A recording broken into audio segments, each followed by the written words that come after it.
સર્વે વાલા વૈષ્ણવોને મારા જય શ્રી કૃષ્ણ। જય શ્રી કૃષ્ણ। વૈષ્ણવો આજના સત્સંગમાં આપણે સત્સંગ કરીશું એ ઓકાતાની વાર્તા।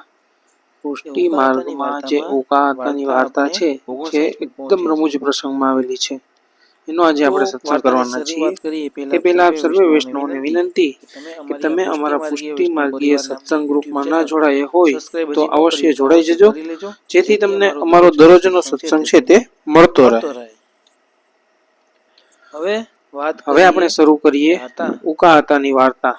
એમાં વાર્તા પ્રસંગ આપણે 63મો પહોંચ્યા છીએ। વાત અધૂરી રહી ગઈ હતી। એમાં નાનજીએ આતાને પૂછ્યું, આતા કે આતા બધા એમ કે છે કે ગોપીનો પ્રેમ બધાયથી ઊંચો, તો ઈ ગોપી કોણ?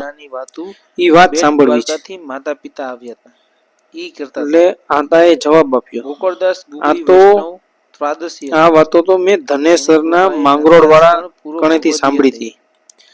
મને સાંભળે છે કે ઈ તને કહું કે શુદ્ધ ભાવ ગોપીયું છે તે વેદની સ્તુતિ છે અને ઈ સ્તુતિના પતિ ગોપ વિરલ છે। હવે વેદમાંથી ન જણાય ઈ શ્રુતિઓ કહે। એણે તો વ્યાકરણનો અર્થ કર્યો, શ્રુત અને ઇતિ પદ એટલે સાંભળેલું જાણેલું કહેવાય, પણ બધી શ્રુતિઓએ કઈ સરખું સાંભળ્યું હોય પ્રભુના આવેલા પાનના એમ તો બને નહીં। એટલે એનો અર્થ એમ જેને જેમ આવે તેમ ફાવતા લઈ લે, પણ ભગવાનના સ્વરૂપના ગુણ ગાનારી જ શ્રુતિ છે। એમાંથી તો ભગવત રસ જ સ્રવે છે। હવે ગોપી એનો અર્થ વિચારીએ તો ગોપ આપી, ગોપ પણ ગોપ્ય એટલે કે છાનો, લીલાત્મક વસ્તુ અલૌકિક છે ને ઈ ગોપ્ય છાની જ હોય।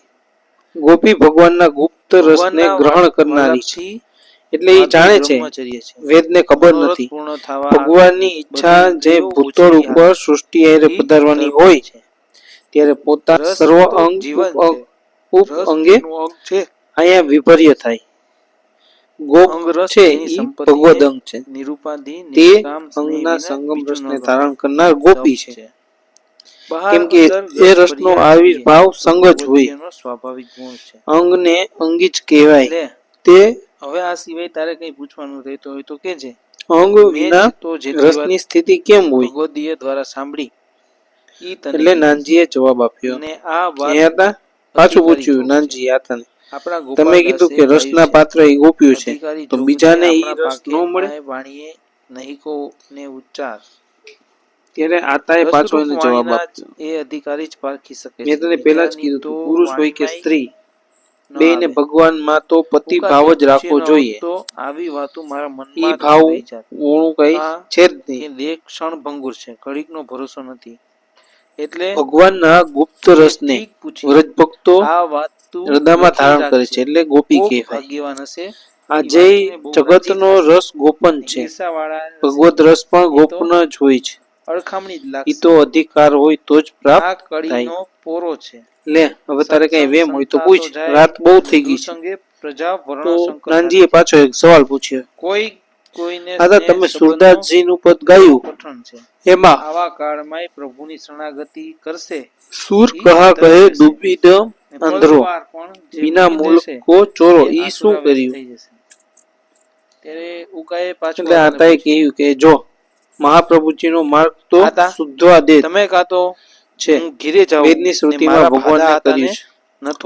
હું એક બ્રાહ્મણ રૂપે છું એટલે ચરાચરમાં ભગવાન વિરાજે છે, બીજું કઈ છે નહીં।